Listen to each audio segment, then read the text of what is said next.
लाडक्या बहिणींनो खुशखबर आनंदाची बातमी. हे बघा, तुम्हाला 1500 रुपये मिळाले ना. 1500 रुपये मिळाल्यानंतर पुन्हा 1500 रुपये. हो बहिणींनो, तुमच्या खात्यामध्ये याच महिन्यात 3000 रुपये.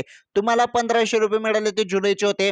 आता जे 1500 रुपये पुन्हा वाटप रक्षाबंधन निमित्त जे मिळत आहे 1500, ते आहेत रक्षाबंधनचं डबल गिफ्ट लाडक्या बहिणींना. फक्त लाडकी बहीण योजनेमार्फत बघा 1500 रुपये आल्यानंतर अजून पुन्हा 1500, म्हणजे दोन 1500 रुपये झाले, म्हणजे डबल तुमच्या खात्यामध्ये हप्ता 3000 रुपये वाटप.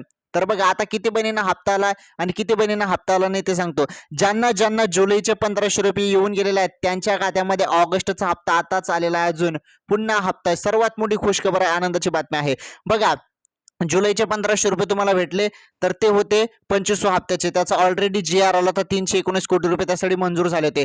परंतु मी तुम्हाला काय सांगत होतं की बघा, तुम्हाला जुलैचे 1500 रुपये मिळतील आणि रक्षाबंधन निमित्त अजून 1500 रुपये शासन दिले तर खूप बरं होईल. आणि त्या संदर्भातच आता अपडेट आलेला आहे. बघा, आता आपली सर्वांची एकच मागणी आहे की रक्षाबंधन निमित्त आज पण हप्ता येऊन जायला पाहिजे. आज पण पुन्हा 1500 रुपये शासनाने टाकायला पाहिजे, म्हणजे लाडक्या बहिणींचं जे काही लाडक्या बहिणींचा रक्षाबंधन सण आहे तो गोड होईल अजून.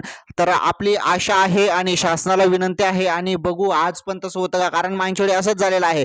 मागच्या असं झालं होतं की बघा, 4 दिवस पहिले 1500 रुपये आले ते, आणि त्यानंतर 4 दिवस नंतर अजून 1500 रुपये आले ते एकाच महिन्यात, म्हणजे 2 वेळेस 1500 आले ते. तसंच सेम या वेळेस पण जरी झालं तर खूप बरं होईल, कारण 4 दिवस पहिले 1500 रुपये सर्व बहिणींच्या खात्यामध्ये जुलैचा हप्ता आलेला आहे. आणि आता 4 दिवस झाले आहे, म्हणजे आता रक्षाबंधन सण आहे. रक्षाबंधन सण निमित्त अजून 1500 रुपये आज येऊ शकतात का ते बघणं फार गरजेचं आहे. बघू आता शासन काय करतं काय नाही, त्यावर ते आपल्याला समजेलच. आणि जशी अपडेट माझ्याकडे येईल आणि जरी डबल हप्ता 1500 रुपये वाटप संदर्भात जरी काही अपडेट आली किंवा वाटप झाले असेल तर मी नक्कीच तुम्हाला पुढील व्हिडिओमध्ये सांगतो. तत्पूर्वी तुम्ही या व्हिडिओला लाईक आणि शेअर करा आणि या व्हिडिओला जास्तीत जास्त कमेंट करा. धन्यवाद. लवकरच भेटू पुढील व्हिडिओमध्ये.